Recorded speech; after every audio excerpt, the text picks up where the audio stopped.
So, welcome to Northern Powerhouses, our business success stories series of interviews, where we discuss with local business leaders their backgrounds, their successes, their challenges, and what's really driving them forwards. And this afternoon, I'm delighted to have back with us Nick Hurd, who's managing director and co-founder at ViDrate. Nick, thanks for coming back. And I know there's so much to talk about and things have changed. But firstly, if you'd like to introduce yourself, ViDrate, what you do, how you help people, that would be brilliant. Yeah, absolutely. Great to be back and lots to cover for sure. Since we last spoke, 18 months ago now, something Yeah, like pretty much. that. So yeah, I'm Nick Hurd, co-founder, managing director of ViDrate. ViDrate is the world's first hydration product of its kind, designed to help you drink more water. So it's a small product in a stick pack sachet, a small amount of powder. You tip it into your water, give it a quick shake, and it's a super convenient, on the go, super healthy hydration product. So we were the first to market, still to our knowledge, to do all of that and help you drink more water with zero sugar, but also, as importantly, without all the artificial junk, Great, great. the artificial sweeteners, without sugar, without the artificial flavors, colors, that kind of thing. And then we pack it full of vitamins and electrolytes for extra benefit. And yeah, we're all about making water taste incredible, and making people fall in love with drinking water, really, which 99% of the population struggle to do, Yep. or did until we came along. Brilliant. So, it's a great point, isn't it? It's like, I don't think there's many people don't think they shouldn't drink more water. And yet, as you say, we've had water replaced with so many things that really aren't very good for us in general. So, anything we could do to get people to drink more water is absolutely wonderful. So since you last spoke, as you say, it's probably 18 months ago. I know lots of things have changed. What are some of the key highlights of what's changed for you since we last spoke? Um, Key highlights for me personally, there's been lots of kind of red letter moments. I'd say first and foremost, the team has expanded significantly, which is of huge importance to us. And we're huge about supporting local and employing local. Brilliant. So we're the only brand and product, to my knowledge, in our category, that do all of the fulfillment in house. So if you go on our website and you order um, any kind of pack there, it's made to order. So it's Yeah. not pre-packed ready. We have a team of people literally on the other side of the wall where I'm now in the warehouse, that are hand picking and packing your orders. Brilliant. It also means that, again, as we said, we can support local. Most of the people who work here walk into work from 10, 15 minutes away, which is lovely. Brilliant. But we can give a more personalised service as well. So we still, even though we're doing up to tens of thousands of orders a week, we still put a handwritten note in it every single order, Brilliant. which is challenging as you grow and scale, but Yes. it's still massively important to us. So I'd say, but one of the red letter things I'd say is that we've increased the team significantly. We've probably quadrupled the team size since we last spoke, Wow.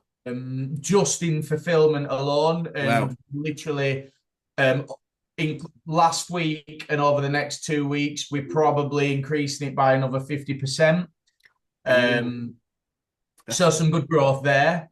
The team, we've got an operations manager in now, finally. Natasha started with us in January, doing incredible. Brilliant. Again, nice and local, but helping me out with the day-to-day. Whereas 6 months ago, I was doing the forecasting, the ordering, the research and development, the sales, the everything.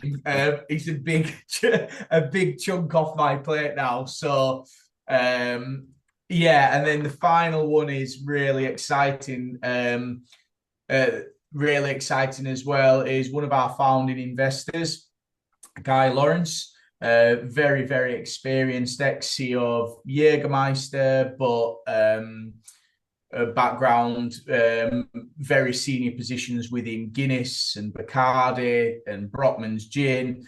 One of our original founding investors, Yep. so going right back from 21, give or take, has actually come on board officially as chairman now as well, which Brilliant. is incredible.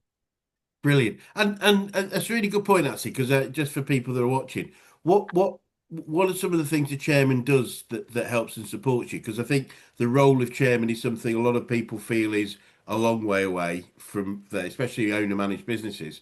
But it's a very key role, isn't it?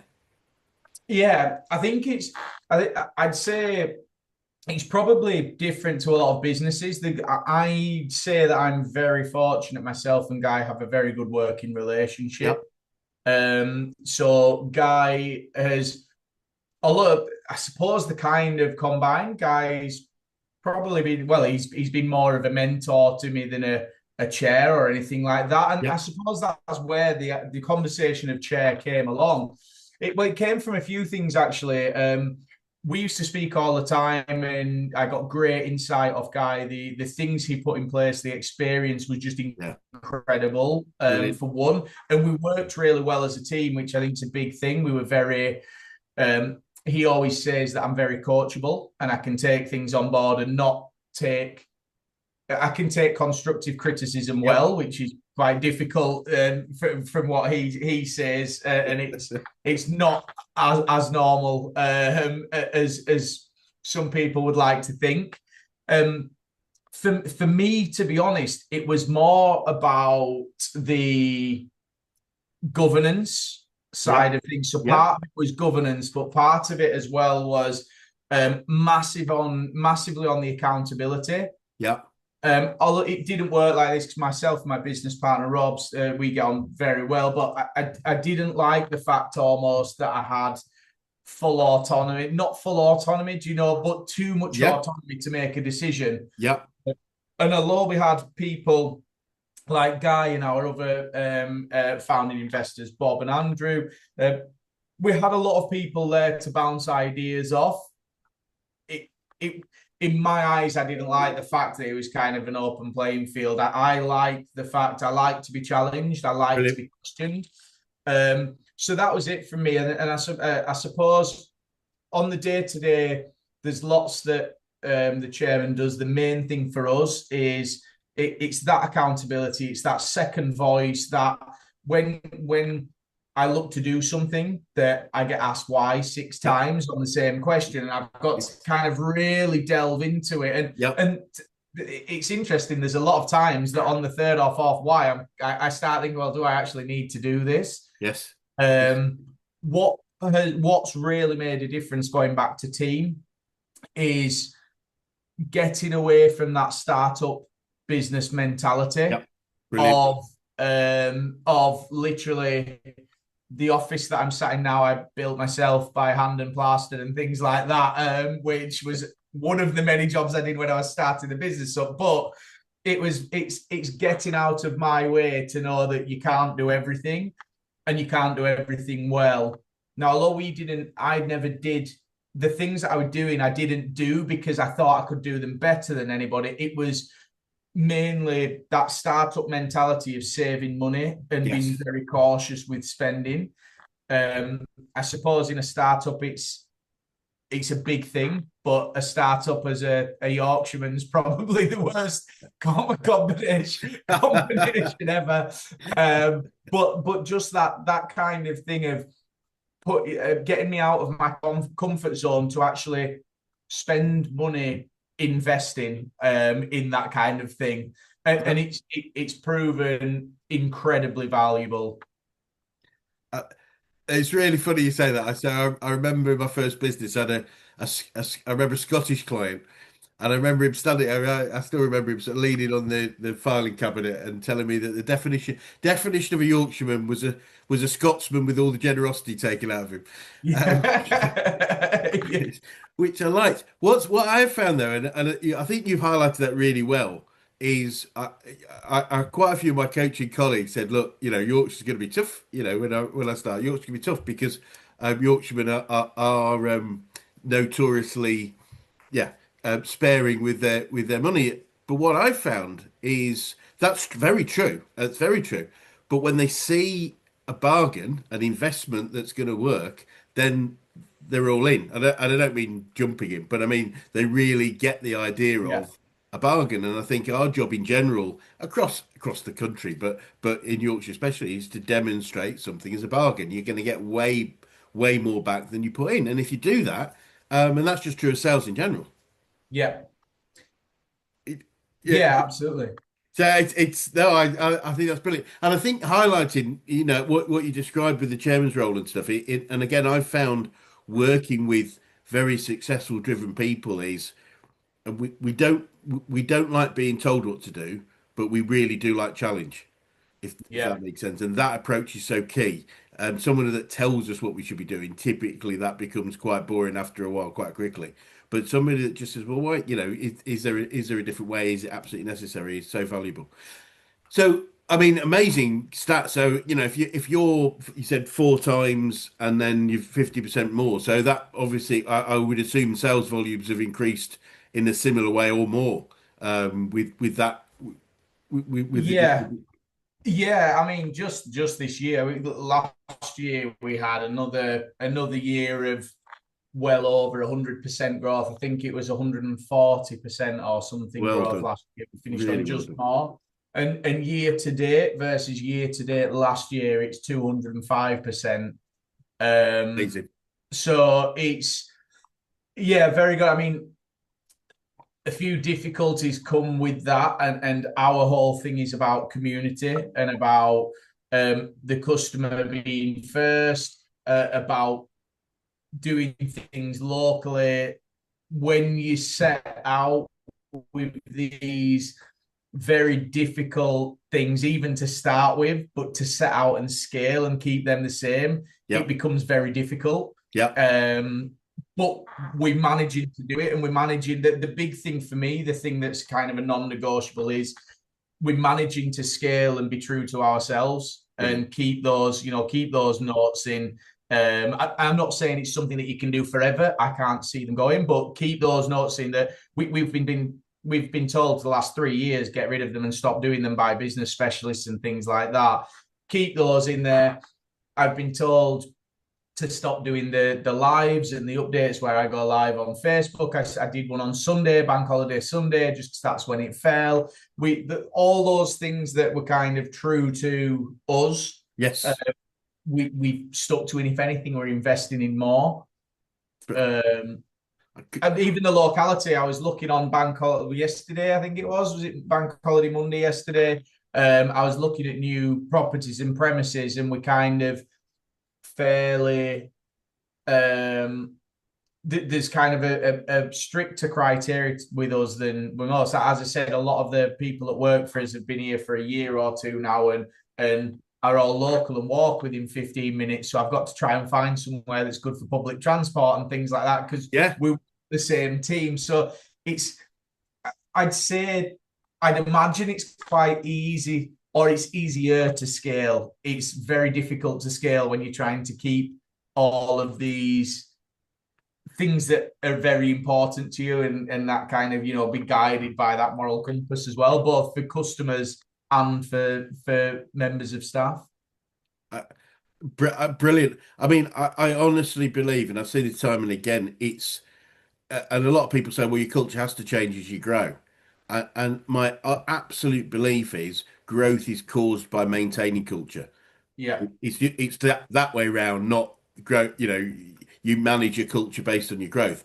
If you maintain a strong clarity, because that's your identity, and if you become somebody else or something else, you may not be as successful. So why would you want to change? yeah, Yeah, there are inherent costs with the manual exercise of a note in every package, etc. But they're just the costs of sale. They're just costs of yeah, doing yeah, business in a way that attracts clients, and yeah, it makes absolute sense to me. And I would urge you never change your culture. And there's so many strong case studies of businesses that have maintained their culture through massive growth. And it was yeah, because of the growth rather than despite it. I mean, I guess one of the great examples of that huge expansion of growth is the guys at Zappos Zeppo Shoes, I think, which is a great example. So they're a new Las Vegas-based shoe company, all online, and they went from like 0 to 4 billion in a number in a matter of a few years, and the culture was Yeah. so strong. Grand, yeah. Things like every employee, as part of their induction, spends time in every department, irrespective of the seniority. Yeah. And the story goes that this high-flying CFO financial guy came in and he rings the CEO and said, "What? I'm 4 days in and I'm packing shoes. What? I shouldn't be here." And he said, "You're absolutely right. Come and get your check and you can leave." Literally, Yeah. because you're not right. If you don't get the point that everything we do is Yeah. important, then you don't deserve to be here. So, yeah, no, brilliant. So, obviously, there's lots of successes you highlighted, and it'd be great to talk about more. But what are some of the challenges you faced, if any? Is it all Um, roses? I think yeah, no, no, no, no, no, no. I wish, I wish. No, this, these. It's interesting because I'm a very and again speaking with Guy, these kind of I'm very optimistic with a lot of things anyway, and genuinely one of these that thinks if something happens or goes wrong, it's a good learning lesson, and it's the only way that you learn. And so it's difficult when you think of like kind of a negative. I can't really think of one. The biggest things Brilliant. that we've had is at the moment that's faced us at the moment. We kind of a victim to our own success at sometimes. So, Yes. and what I mean by that, we've seen exceptional growth as in the last 2 weeks alone. Things just went crazy. It's been going crazy, and we kind of planned it in. And then retail went insane. Online, different online channels, different online retail channels. If one or two of them had the boost that it saw, which we knew was coming, but it was a bit earlier. Yeah. If one channel, maybe two, had that boost, we'd have been absolutely fine. All four channels saw it at the exact same time. And exactly like you said, we were faced with this very difficult situation because our thing is that we say on our website that on our normal website, if you take standard delivery, it's 3 to 5 working days, which is fairly standard. Yeah. However, everyone expects it to be there within 1 to 2 working days because we're so quick. We saw a massive increase in orders being placed, and we're trying to balance everything out. And it was a massive task. So we had everyone was in. I was in on the weekends packing. The guys were in, and because the team's brilliant, the team are brilliant. So people were coming in on weekends and things like Brilliant. that. But we went to hitting 4 to 5 working. We were delivering on the fourth and fifth working day, and people were kind of messaging saying, "Why is it so slow? My order's late," and that kind of thing. Well, it was in theory it was on time, but we did again. The first thing I did, Ollie, head of marketing, you may remember, he's still with us. Yes. I don't think it wasn't head of marketing last time. So Ollie started as a digital marketing apprenticeship at 17. Brilliant. He's now 22 last week, and he heads up all of the marketing. So he's grown right the way through, head of Wonderful. marketing, managing all the consultants. We're having a lot of the stuff internally himself. And he does a live to customers every Friday. And we were speaking about it. So we both jumped on the live to address it and to kind of say, although in theory things are on time, it's not good enough because that's what we're known for and that we Yep. get in there.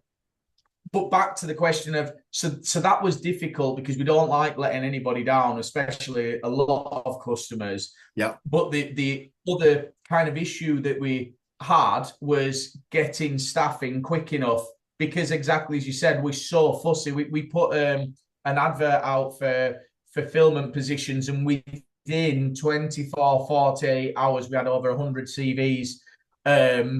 And then got to filter those in. And it's not just with us. It's not just a case of the best person that's, the best, quickest picker or packer or fulfillment person gets it. They've got to fit in with the team. They've got Yeah. to have the right ethos. So it's a bit more of a process.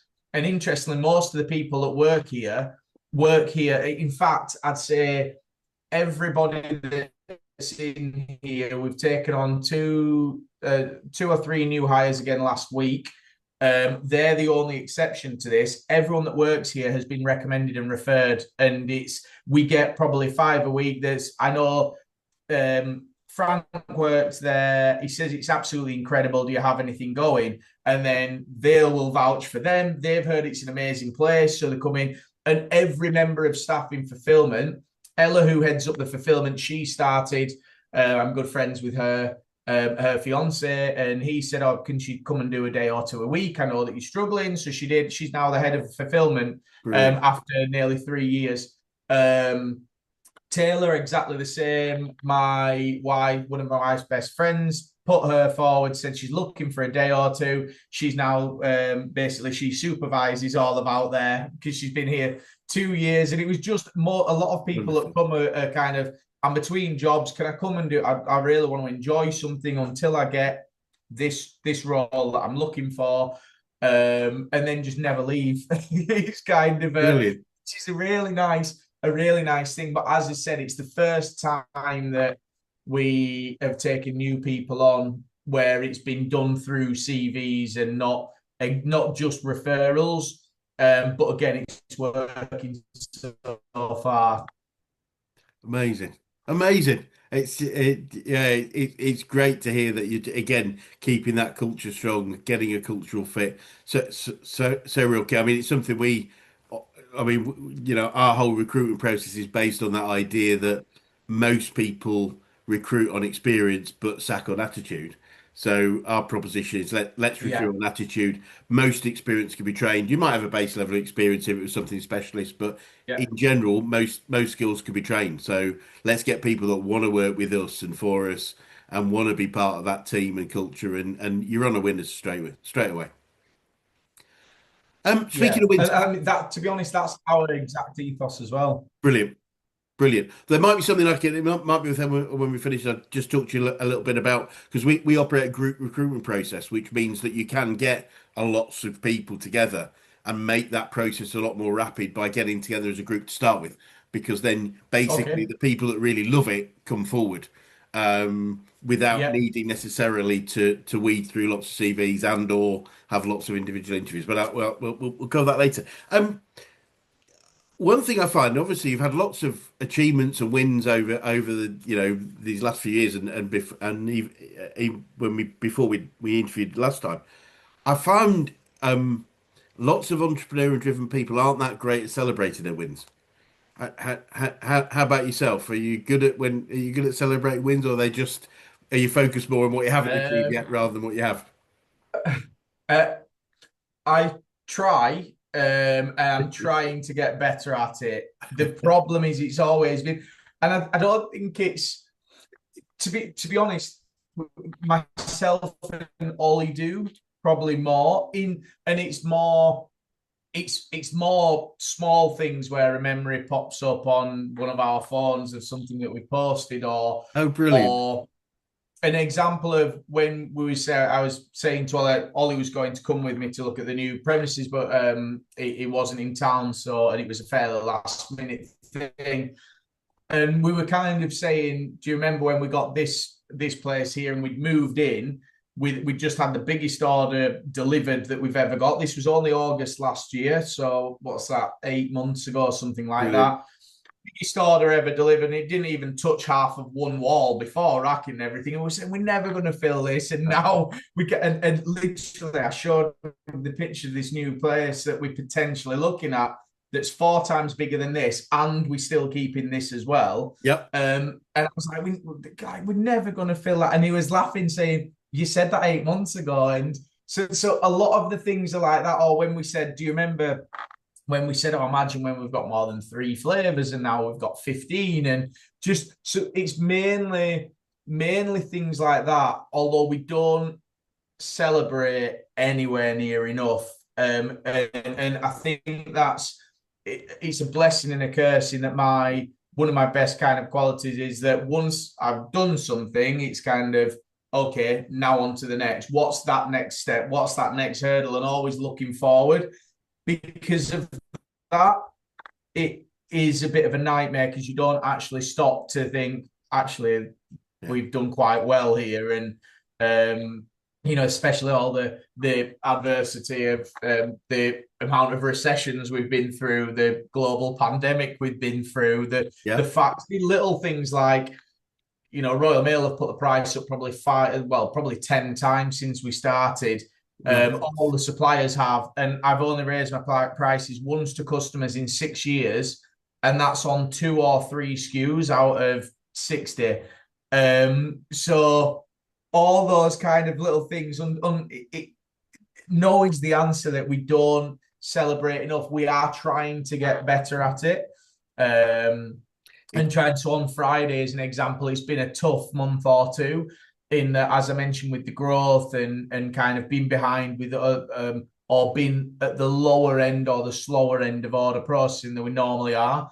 And now we're back on top of it. We all I got pizzas and beers in for everyone for the brilliant. last couple of hours. Although the only thing is that all of the team are so young that nobody does beers anymore. So it was a bit of a waste, but the sentiment was there that and just little things like that. Those experiences are big, and it's one of the things I'm quite big on. So we've recently we've had to for the first time ever put loose targets in what we expect the fulfillment team to be able to pick and pack.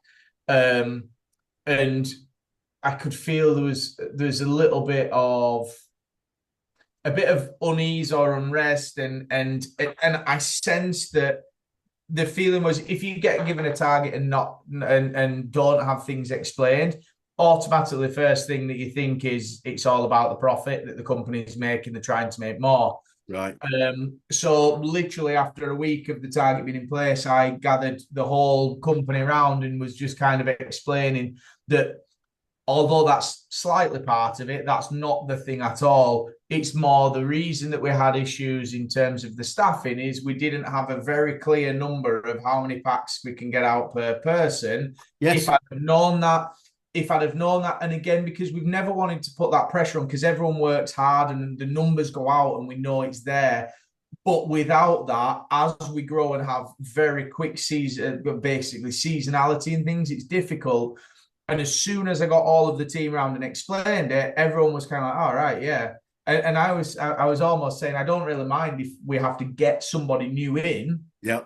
I prefer it if it to some extent, if we can kind of push a little bit more, and instead of having to get somebody in, that salary gets spread around everyone Yeah. that's in here. And everyone seemed to understand it. And that's always been one of my big things was, and again, we've been so busy, I've probably dropped the ball in it being too long to do that. I like to get the whole team round, whether you've been here a day, a week, no matter what department you're in, and tell everybody exactly what's going on in the business, how much money we're making, what the turnover is, what the profit is, Yeah. all of that kind of thing, because then it really helps people to see that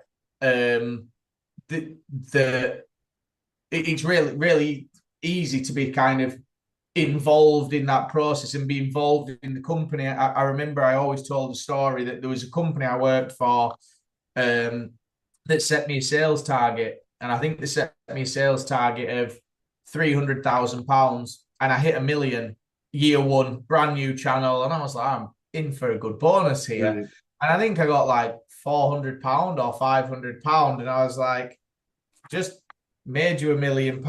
It wasn't until I got a business that I realized I never made them 1 million because they only made 30% profit. Yeah. So it was 300,000. And then out of that, they had the design team, the marketing team, the customer service team, my salary, and I remember just thinking, why didn't someone just sit down and say, oh, this is what you've done? But did you realize it? And I had the chat I had with the team was, you see all these packs that are leaving the building, but it's not pure profit. There's a Yes. lot that to do. And And even Yeah, recently, there's a lot of rates have gone up and everything like that. And it's not that this goes up by £10,000. We need to make 10,000 more. Something going up £10,000, you might have to bring in 150,000 to then break even. So, and it's a big thing for me that I've always done and tried to keep people fully up to date and fully aware of what the brilliant, business is doing. And the reason, again, it's all about that kind of um, the mentality here and having the right people on board and all kind of going in that same direction. brilliant. No, it is that thing, isn't it? As you say, the sometimes it just feels obvious, so we don't need to explain. But like when people understand, they get it. You know, like I Yeah, say, we need to do this, and it's just again taking the time to do that because you don't have to. You could just go, no, that's what I want, do it. But that yeah, started to break down that culture of bringing people with you, and great leaders bring people with them. They don't just force them to do stuff. yeah. And what and looking at obviously the successes and a couple of the challenges you've had, what else have you learned about business and business growth? I think that the biggest thing for me is to um it's the stereotypical things that you hear and you read and you see and hear in podcasts and everything like that is um as soon as you can start to grow your team and bring good people on, definitely do that and surround yourself with good people. Brilliant. In some ways, although my whole mantra has always been exactly as you said, I'd give me somebody that's personally give me somebody that's not been to university, that's got no qualifications, that's very hardworking, trustworthy, and loyal over somebody that has all of the what was mentioned before every day of the week. If you can get somebody that's got all of the above, then fantastic. Yes. But so, as well, so it's not. But going back to what you were saying, my thing's always been until the operations manager role. I've never read a CV. I just don't really see them because, and even with that, I skimmed through. Sorry, Tash, but I skimmed through and didn't really look at it because they're all the same. I can work good as a team. I'm good by Absolutely. myself, and I'm driven and trustworthy. I'm yet to see a CV that says, "Well, I'm quite lazy actually, and I can't really be bothered with Mondays." And um, so Absolutely. yeah, yeah. But I'd say that the main thing for us is getting people. I wish I'd have hired an operations manager earlier. I wish I'd have then, and we now kind of putting the wish list together of those next people that will Great. take us on to the next stages as well. That's Great. the goal. And again, even though I've done it once and I know how good it is, it's daunting. And the big thing is, and the thing that we do well, but the big thing is you can't pay people to care about your business. You can't pay people to care about your customers and your products. We're very lucky that everyone that comes in here, Brilliant. that's the mentality that people have. Brilliant. Say we're very lucky. We're very fussy about the kind of people that join, and we get a good eye for people fairly quickly. But you can't pay, and I'd imagine that the more senior you go in some aspects, the harder that will be. Yeah. Yeah. Yes, I mean, I don't think it has to be.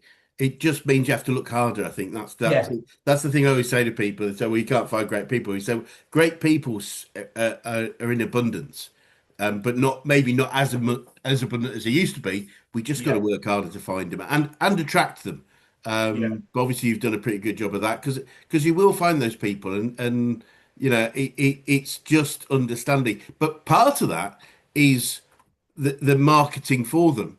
So, and again, that's part of what we help people with is if you consider our job advert, a lot of people have job adverts that are based on what they're going to do. Whereas we believe they should be based on the values and the beliefs that they have, the yeah, behaviors that we're looking for. So it doesn't really matter, you know. Yeah, okay, we might want you to have this qualification. We might want you to have a driving license if you're going to be a driver, for instance, yeah, obviously. But above that, we're looking for someone that's a team player and highly motivated, cares about their customers. And if we talk about that, then we're more likely to attract people that are that. Yeah. you'll still get the people that aren't, but just say they are because they want the job. But Yeah. you know, and that happens. But it's just standard marketing, really. Define your target market more clearly, market for those people, and you're more likely to get more of those turning up, if that makes sense. Yeah. Yeah. Absolutely. So, Nick, what would you say you've learned about yourself throughout your journey so far? Um, I think to be honest, I think the big I'd say that I'd say going back to that, to be honest, that you're definitely more as a person than you're told to believe when you're younger about kind of results and grades and things like that. So I'd say that's one. I mean, can't even remember what I got in. I think I may have got a D in maths or something like that. And my whole things now is that I make spreadsheets that rival FDs and things like that. I'm an Brilliant. absolute geek for a spreadsheet and Me too. self-taught essentially, and that kind of that kind of thing. But I think there's partly that. There's more to it. Having said that, I wish I had in my head a kind of a career path I wanted to go down, which is why I didn't probably try as hard as I should have done in school. I would always say that I wish I'd tried harder now, just because of my kind of nature and me as a person. I've always kind of wanting to push myself. I regret the fact that I didn't do what I could have done, even though I may not have had a use for it. The fact that I could have done better, I don't like that to an extent. But I'd say the kind of the persistence and resilience is the biggest thing Yeah. um, for me that I've kind of learned, and I think I'm at the point now where I actually see it and I hear people saying it, that I actually, for the first time ever, probably only in the last 6 months, I'm actually at the point where I can sit and kind of think, well, actually, this has been a very difficult slog, and what I've done or we've done is incredible and really Yeah. good. And again, Brilliant. aside from the amount of orders leaving the door and things, just from that side of, if somebody had have told me I had a business that was supporting local, that was employing loads of local people and bringing people on and training people up and making people healthier and all that kind of thing, any one of those have been amazing. The fact that we've managed to scale it and keep going and doing what we've done is brilliant. Fabulous. Fabulous. That's and it feels like you practice what you preach. You practice very much that the customer care. You know, you want people to care about your customers. Clearly, you do, which is wonderful. So, looking forward, then, what does the future look like for you guys, and what challenges do you think you might face, if any? The future, hopefully, I was going to say a slightly easier run. I'm not hedging my bets on that, but I think we can start to enjoy things a little bit more now, Yeah, I'd say. So I've got brilliant. my first proper holiday since starting the business 6 years ago, however long, in Br- July with the Brilliant. family. So Brilliant. uh, it's safe to say I didn't have a choice in that anyway. My wife basically told me it's happening, and my eldest Jacob, who's 8 now, told me it's happening. Brilliant. So yes, we go in July for a week, um, and actually knowing that I can do something like that, and I've got a good team in that keep everything running. That's very good for a start. Brilliant. Brilliant. Um, and then I think the big thing for us, we're pushing the subscription. We've got an unrivaled subscription. So we're mainly a subscription company. Brilliant. Um, and when I say we're unrivaled, we still give any customer a full month for free. They just pay £3.99 postage. They're not locked into anything. It's a recurring subscription, but you can literally take the subscription and cancel it immediately, and we still send it out. Brilliant. So you get to try it.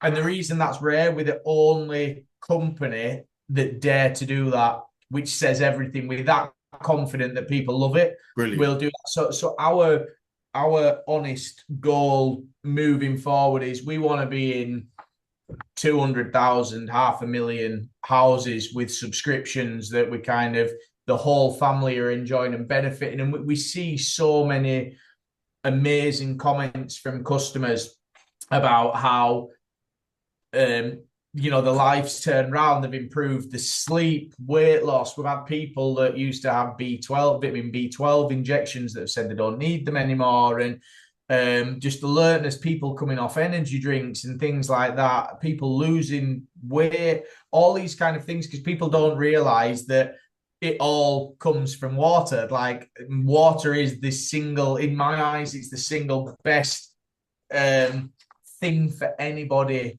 in the world, whatever people are wanting. If they're wanting better hair, better skin, to lose some weight, to sleep better, if you go to the doctors, the first thing they'll say is, how much water you're drinking, drink more. And so that's essentially what we do. We get you to drink more water because it tastes incredible, and then there's the extra benefits there. So I think that's it from my side. It's not revenue focused, or less so, a lot less so. The other thing that I do say a lot, and it's an open thing we have with the team: never be scared to talk about money, never be scared to ask me about money. Anybody that says they're not working for money, they're lying to an extent. Yeah, Even if it's not the main driver, if anybody's taking a salary, they're working for money, and I don't think people should be ashamed to say no, that. But the point that I was making there is that that's not the driving factor for me. That driving factor is, I want to see how many homes we can get into, how many people we can get. With a recurring subscription, how much feedback we can get. We're at the point now where Ollie was at an event the other week in London. We got a new corporate client that's free vend, giving our sachets free vend to staff to help them focus and concentrate and be healthier. And Ollie said that there was 4 or 5 people that used the product.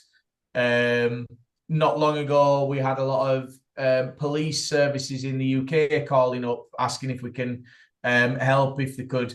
We'd work with them on the product to stop dehydration and things like that. And 3 of the regions that called up were like, oh, I saw the name, I've got a subscription. And it's like, that's still like a massive brilliant. pitch moment. So although we see how many people use it and are consuming it, that's the goal for me. I can't wait for where everybody knows what it is. Brilliant. Well, you can see, the passion for what you do just keeps it's as strong now as it was we spoke 18 months ago, and I'm sure it'll continue for a long time. And Nick, I absolutely wish you all the best in making that happen. And that point about focusing on helping people is that if you focus on helping people, then the money sorts itself out. There's no doubt Yeah, about that. Absolutely. absolutely. Nick, it's been delightful again talking to you, and your passion for what you do really comes across. And thanks so much for spending time with us. It'd be great to catch up, perhaps a bit sooner next time, because I think the speed with which you're growing, we need to catch up on a regular basis. But for anyone else, anyone watching, what would be the best way to contact you or ViDrate if they're interested in either what you're doing or the products that you have? So they can either email hello@vidrate.com, or fill in the contact form on the website. I'm on LinkedIn as well, under just Nick Hurd, if you search Nick Hurd Vidrate. But anyway, most customers have my personal number and my WhatsApp and things like that. So we're not shy. So yeah, anyway, the website's probably the quickest and easiest, but I'm fairly easy to find. Brilliant. Well, look, as I say, it'd be great to come back again and have another chat in a little while. But for now, thanks so much for your time. Cheers, Chris. Thanks a lot. Thank you.